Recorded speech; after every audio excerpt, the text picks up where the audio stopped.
जनसुराज पदयात्रा के दौरान वैशाली जिले के हाजीपुर में मीडिया संवाद के दौरान प्रशांत किशोर ने कहा है कि बिहार में शिक्षकों की गुणवत्ता शिक्षा व्यवस्था का ध्वस्त होने का सबसे बड़ा कारण है। मेरा मानना है कि ये पूरे तरीके से सच नहीं है। शिक्षा व्यवस्था का बिहार में खराब होने का सबसे बड़ा कारण है सरकार की उदासीनता और शिक्षा को लेकर सरकार की गलत नीति है। समता मूलक शिक्षा व्यवस्था को बनाने के चक्कर में सरकार ने हर गांव में स्कूल बनाने की योजना बना दी है। इस बात की बिना चिंता किए ही सरकार के पास स्कूल चलाने के लिए संसाधन है या नहीं। आज समाज में स्कूलों के लिए अवधारणा बन गई है कि स्कूल खिचड़ी बांटने के सेंटर हैं, इससे ज्यादा कुछ नहीं। बिहार में शिक्षा व्यवस्था के लिए मैं यही कहूँगा कि स्कूलों में खिचड़ी बट रही है और कॉलेजों से डिग्री बट रही है। पढ़ाई दोनों में से ही कहीं नहीं हो रही। मुझे ऐसा लगता है कि जब बिहार का इतिहास लिखा जाएगा तब नीतीश कुमार की शिक्षा व्यवस्था के कार्यकाल को सबसे बड़ा काला अध्याय माना जाएगा। बिहार में कई लोगों को लगता है, बातचीत में हम लोग कहते हैं कि शिक्षकों की गुणवत्ता शिक्षा व्यवस्था के ध्वस्त होने के पीछे का कारण है। मैं आपको बता रहा हूं कि ये एकमात्र कारण नहीं है। शिक्षकों की गुणवत्ता या शिक्षकों का न पढ़ाना, उनकी क्षमता न होना, ये एक पहलू है।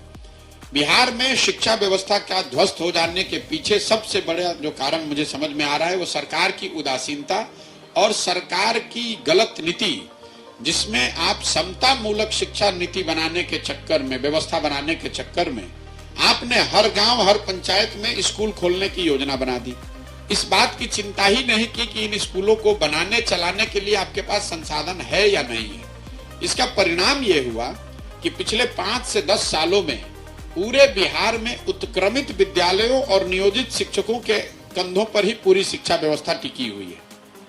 जो प्राथमिक विद्यालय थे उसको मध्य बना दिया गया, मध्य को उच्च बना दिया गया। ये चिंता नहीं की गई कि अगर आप प्राथमिक को मध्य बना रहे हैं तो वहां कितने क्लासरूम और बनाने पड़ेंगे या कितने शिक्षक और देने पड़ेंगे, वहां वो शिक्षक रहेंगे कि नहीं रहेंगे। तो पूरा जो अभी तंत्र है वो उत्क्रमित विद्यालयों और नियोजित शिक्षकों के बल पे चल रहा है। स्कूलों की जो अवधारणा समाज में है वो खिचड़ी बांटने के सेंटर के तौर पर।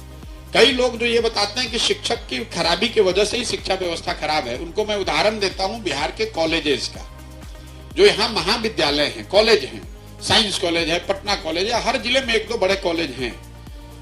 वहां पर तो नियोजित शिक्षक नहीं पढ़ा रहा है। वहां पर तो बिल्डिंग है, वहां पर तो मैदान है, वहां पर बच्चे क्यों नहीं पढ़ रहे हैं? वहां पर 10-10, 20-20 हजार बच्चों का एडमिशन है।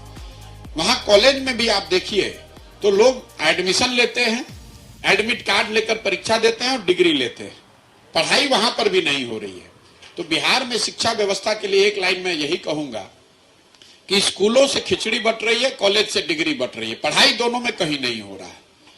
और मुझे ऐसा लगता है कि नीतीश इतिहास जब लिखा जाएगा तो नीतीश कुमार के 17-18 साल के शासनकाल का ये सबसे बड़ा काला अध्याय होगा।